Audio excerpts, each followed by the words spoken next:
Aga jah, mina olen Reisi, peamiselt tegelengi meeskonna coachinguga ja mis see siis tähendab, et ma aitan tiimides suhted korda teha, aitan jõuda nende eesmärkideni, milleks siis see meeskond on kokku pandud.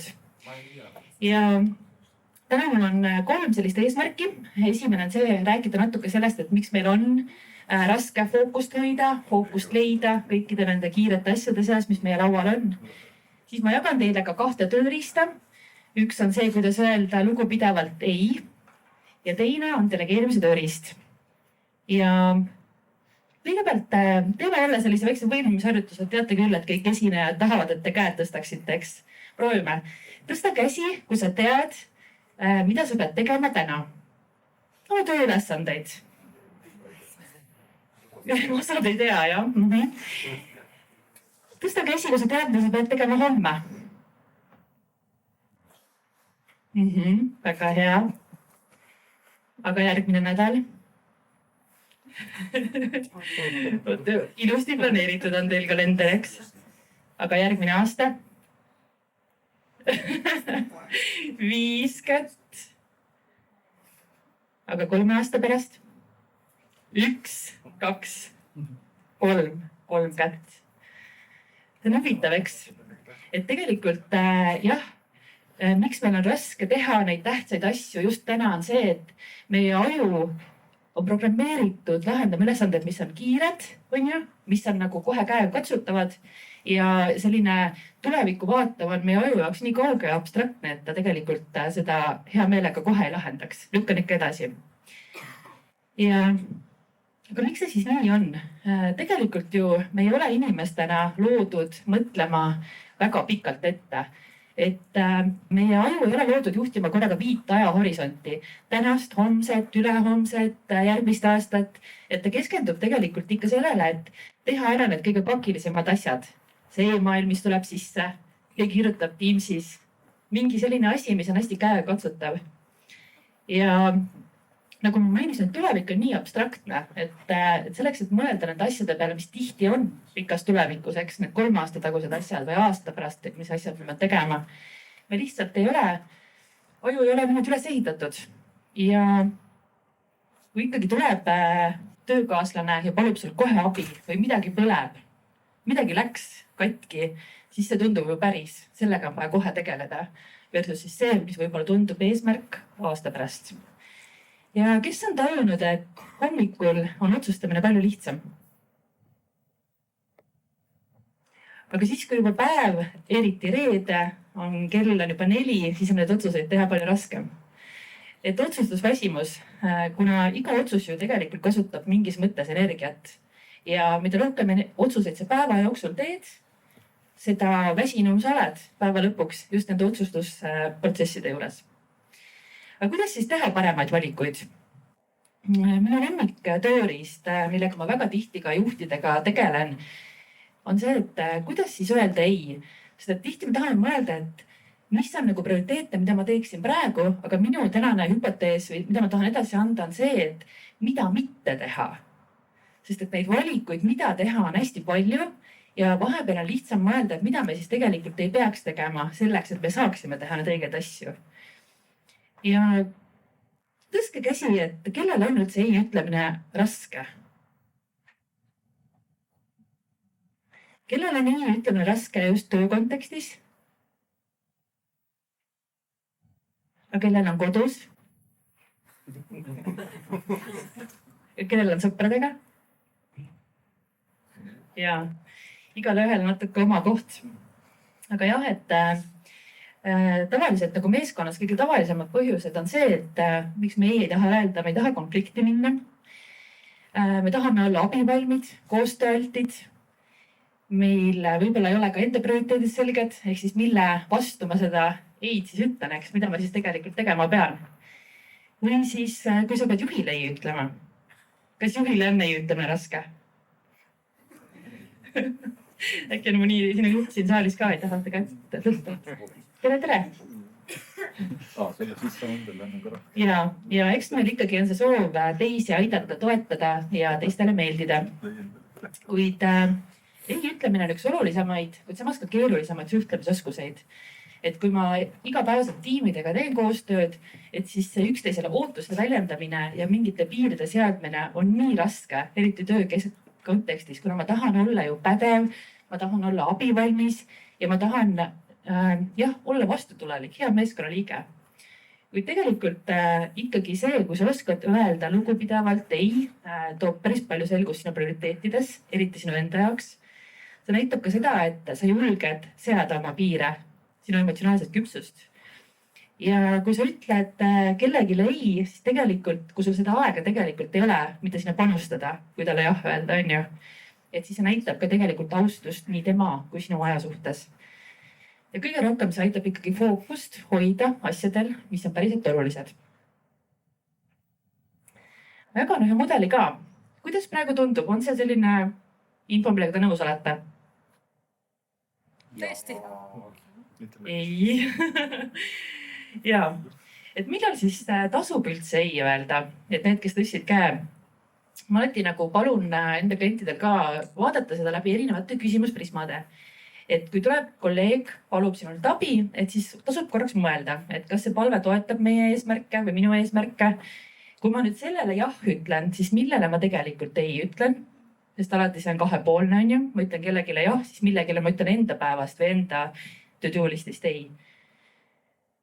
Ja mis on siis selle otsuse tegelik hind, et kui ma selle jahi ikkagi ütlen, palju mul läheb sinna aega, energiat, fookust.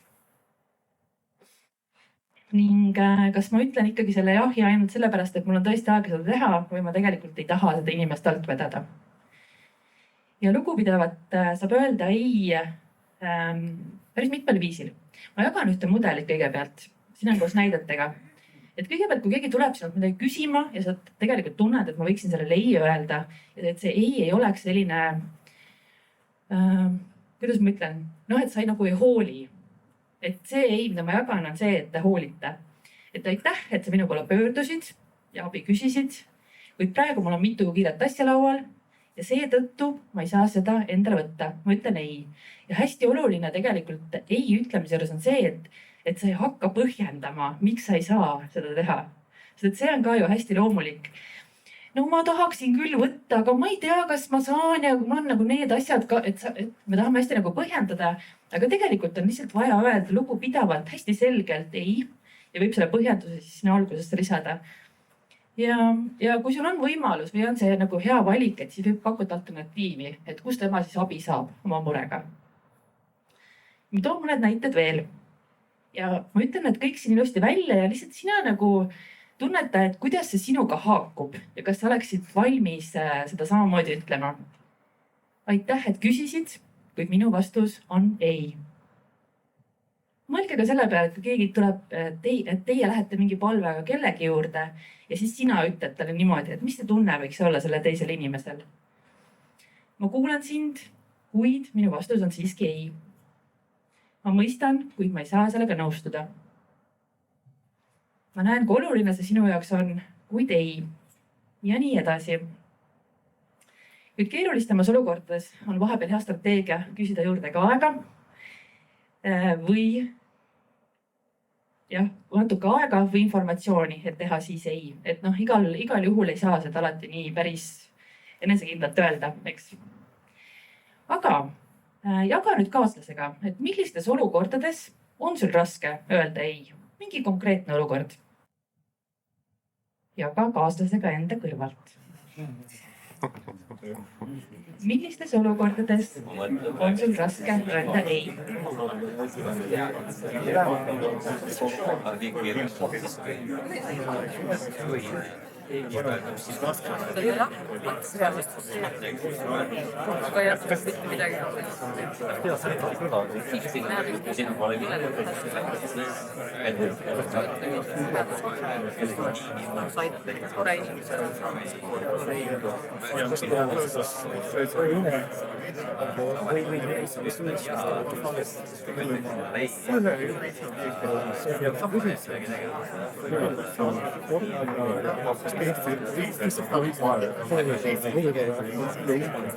ikka lisada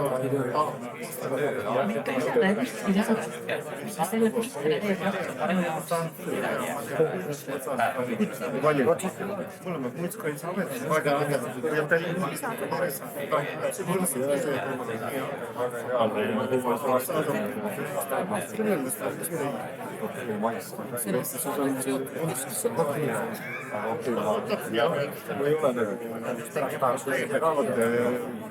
Ma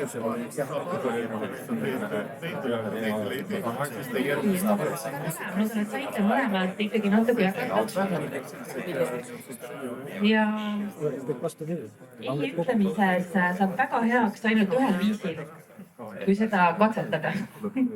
Kui proovida nendes olukordades, mida sa tunned, et tegelikult selle olukorrale ma peaksin ütlema ei, sest et mul on vaja millegile muule öelda jaa.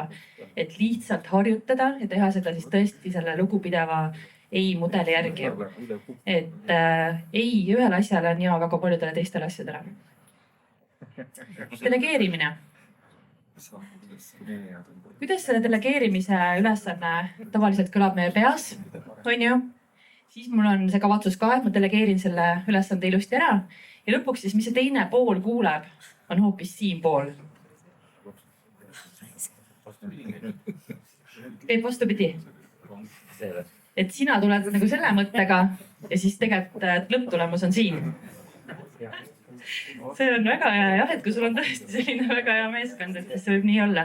Aga tihti, mis mina näen oma töös ka, et selles protsessis, delegeerimise protsessis läheb päris palju kaduma. Ja ma tahakski teile jagada, et kuidas siis delegeerida. Nüüd sa juba tead, kuidas öelda ei ja nüüd on vaja veel võib-olla midagi enda laualt ära saada, et teha neid tähtsaid asju. Et delegeerimine on oluline mitte ainult sinule, tegelikult ka sinu meeskonnale ja sinu organisatsioonile. Et mida ta siis aitab teha? Jällegi, võtame selle fookuse, et mida vähem on asju meie laual, mida me tegelikult ei pea tegema, seda rohkem on meil aega teha asju, mida me tegelikult tahame teha. On ju, mis on need 3 aasta eesmärgid või aasta eesmärgid või kas või järgmise kvartali eesmärgid. Et siin hea meelega tegelikult küsiks teie käest, et mis te arvate, mis on delegeerimise kasu nagu individuaalsel tasandil? No delegeerimise kasu ikkagi kõigepealt sellest, et sina vabaned enda aega ja saad tähelepanu nagu sellele, mis on nagu rohkem kasulik sinu tähelepanu. See tähendab, et kui sa näed, et näiteks selle väikse tööga saab hakkama näiteks sinu aluv mingi isik, siis milleks sina pead nagu sellele oma aega panema? Ja just. Ja väga hea, see vabastab aega, annab teistele võimaluse teha asju. Võtaks veel. Miks see delegeerimine, mis see kasu võib olla sinule? Teised õpivad, absoluutselt. Võtame meeskonna tasandi. Mis kasu on selles, kui te meeskonnas üksteisele rohkem delegeerite? Koostöö areng. Ja. Kommunikatsioon. Meeskond teab, millega teine inimene peab tegelema. Ja, väga hea. Efektiivsus, absoluutselt. Ja kui te mõtlete kogu oma organisatsiooni peale, mis võib kasu olla sellest, kui meeskonnad inimesed hästi delegeerivad? Võib-olla see, et kui keegi puhkusele läheb, siis tegelikult teised inimesed saavad ilusti teda asendada. Ja, võib-olla muidugi. Mis võiks olla veel suures pildis kasu? Üks asi on vastutuse jagamine. Kui sa annad aega ja töömahtu ära, siis sa annad ka vastutuse üle. Et nad võtavad siis rohkem vastutust ka, eks? Sest et ikkagi, kui see ülesanne on minu laual, siis ma tunnen rohkem seotust selle ülesandega. Mitte jälle, et ma teen mingi jupi ära, aga tegelikult juht vastutab või teine meeskonnaliige vastutab. Väga hea, et jällegi, et miks on siis raskem delegeerida? Panin siia mõned põhjused, kindlasti need on hästi tuttavad teile, hästi inimlikud taaskord. Ja tegelikult üks sellised huvitavam põhjused on see, et me lihtsalt oleme harjunud tegema neid asju ise. Et see tuleb meile nii automaatselt. Et võtan mingi tööjupi ja teen selle lihtsalt ise ära ja ma isegi ei mõtle selle peale, et peaks seda delegeerima. On ju? Et see on hästi loomulik. Siis inimesi ju meeskondades on erinevaid ja me ei pruugi olla kindlad, kas sellel inimesel on piisavalt kompetentsi, pädevust, oskusi just seda ülesannet teha. Ja muidugi see, et kui hakkad delegeerima, siis peab hakkama ju õpetama, peab hakkama selgitama, peab protsessi nagu natukene ka juhtima ja ise on teha lihtsalt palju kergem ja kiirem, on ju. Ja muidugi see eeldus, et teiste töölaual on juba nii palju asju, ma ei taha sinna juurde panna. midagi. mul pole aega, et delegeerida. kes siin on perfektsionistid? Poolikud käed tõusid püsti. ja eks see ikkagi see tunne ka võib-olla, et ei tehta nii hästi ära, kui mina teeksin. Ja kõige suurem selline mitte delegeerimise hirm on võib-olla see, et äkki kui ma kõik asjad ära annan, siis ei ole kontroll enam minu käes. Et kas ma siis ikkagi olen piisav? Et see on väga nagu selline huvitav mõte, millele tasub mõelda. Kuidas siis delegeerida? Kõigepealt jällegi alustame sellise reflektsiooni küsimustega. Et kui sul on mõte, et võiks delegeerida, siis ma panin siia mõned küsimused, mida endalt küsida, et seda otsust teha, et kas see on üldse hea mõte. Kas see ülesanne aitab kellegi teisele areneda? Kas seda saab korrata, õpetada kellelegi teisele? Sest vahepeal on ka meie laual asju, mida ainult meie teame, aga neid pole üldsegi mitte nii palju, kui me arvame. Kas ma olen tõesti ainus inimene, kes saab seda teha? Ning kõige olulisem on see, et kui ma siis seda ei teeks, millega ma siis päriselt tegelen? Ja kuidas siis valida, mida delegeerida? Ma jagan siin Michael Hyatt'i 5 delegeerimise taset. Kas keegi on lugenud seda raamatut Free to Focus, vaba keskenduma? Ei ole. See on hästi hea raamat, väga soovitan.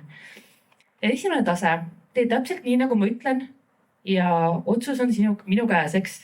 Teine inimene teeb selle ülesande täpselt nii, nagu sina ütled, samm-sammult ja sina vastutad põhimõtteliselt kogu protsessi eest selles mõttes, et tema lihtsalt teeb sinu eest midagi ära, on ju?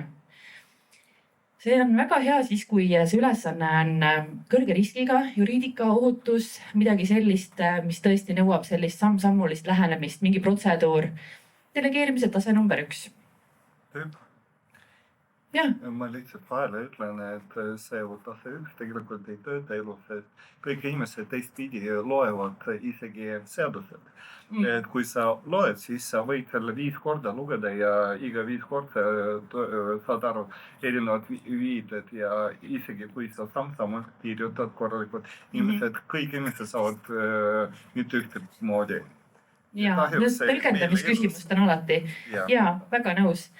Tase 2. Siin sa juba annad siis inimesele sellise mõtte, et uuri, aga anna mulle teada oma uurimuse tulemustest, eks, oma järeldusi. Aga otsuse teen mina, eks. Et see on jälle väga hea delegeerimise tase, kui sa tahad lõplikku otsust enda käes hoida, aga sa vajad abi, et keegi teeks sulle uurimust lihtsalt, et mida, ma ei tea, mis iganes ülesanne see siis on, lisainfot. Tase 3, uuri ja tee ettepanek. Siin sa annad juba vastutust natukene sellele inimesele. Inimene teeb uurimuse ja esitab sulle ka enda mõtted, kuidas seda olukorda lahendada, edasi minna, mis võiksid olla järgmised sammud. Et see on juba tegelikult päris kõrge delegeerimise tase ja see ikkagi arendab siis selle vastaspoole, selle teise inimese nagu delegeerimise julgust või mitte delegeerimisega otsustusjulgust. Ja 4. tase. Otsusta ise ja teavita mind. Inimene teeb kogu töö, eks, teeb otsuse ja annab sulle lihtsalt teada. Sa tahad kursis olla lihtsalt selle otsusega. Ja siin on just väga hea, et sa pead olema kindel, et ta ikkagi, et see usaldus on seal olemas, et ta oskab seda asja teha. Ja 5. tase on siis selline, et tee see asi ära, otsusta, mis on see lõpptulemus ja ma ei taha isegi teada. Ja sina ei sekku enam protsessi, et 5 erinevat taset, et tihti me mõtleme, me peame delegeerima, et see on kuidagi nagu kõik, et me peame kõik enda laualt kohe ära andma, aga tegelikult tasub mõelda, et võib-olla ma saan mingite väikeste tükkidega enda töölauda natukene puhtamaks teha. Ehk siis millisel tasemel sina kõige rohkem delegeerid? Tase 1. 2 kätt, 3, 4, tase 2. Uuri ja anna mulle ülevaade ja tõsta käsi, kui sa delegeerid sellisel tasemel kõige rohkem. Siis tase 3, uuri ja tee ettepanek. Väga hea. Järjest rohkem käsi tuleb. Otsusta ja teavita mind. Ja otsusta ja tegutse iseseisvalt, pole vaja teada anda. 2,5 kätt tõusis. Ma tahtsin öelda, et selle tase 5 kohta on nagu imelik kommentaar. Saate korra tagasi panna. Tase 5. Nii, usaldus on olemas, inimene on võimekus juba näidanud ja ülesanne ei ole suure riskiga. tihtilugu on tase 5 just siis, kui ülesanne on suure riskiga ja see, kes delegeerib, ei taha seda riski ise võtta. See võib olla niipidi absoluutselt, et jällegi, et võtke neid mudeleid, neid ettepanekuid vastavalt sellele, kuidas on teie maailm, eks, et millised on ülesanded, mida te võiksite delegeerida või peaksite delegeerima. Et siin absoluutselt tõde ei ole olemas. Ma toon ühe näite teile, ma olen maffiafilme vaadanud, seal öeldakse, koksa see maha, aga et kuidas sa seda teed, mida juhitakse. Suure riskiga. See on tase 5. Ma lisan selle oma järgmist esitlusse, see oli päris hea näide. Okei, 1 minut, võta jälle üks kaaslane enda kõrvalt, võta keegi teine, kellega sa ei rääkinud ennem, eks see esimene küsimus, mis palusin küsida, võta teine kaaslane. Ja jaga, et mis on üks muutus, mida sa pärast tänast teed, et hoida oma fookust olulisel ja luua rohkem selgust oma töös. Et võttes nüüd arvesse seda ei ütlemist ja ka delegeerimise tasemeid. 1 minut jagamist kaaslasega.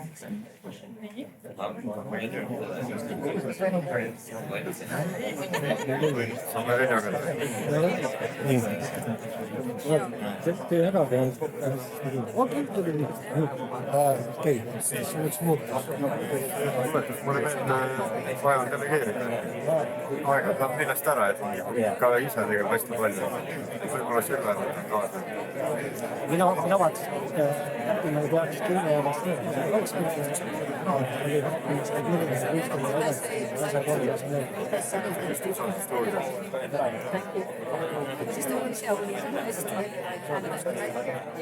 endale väga aega.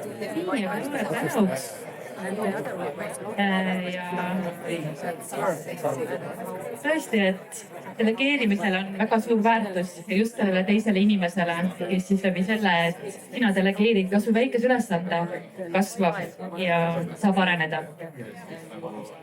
Ning lõpetan siin selle väikse kvoodiga, et kui sina ise prioritiseeri enda elu, endale olulisi asju, siis teeb seda keegi sinu eest. Aitäh!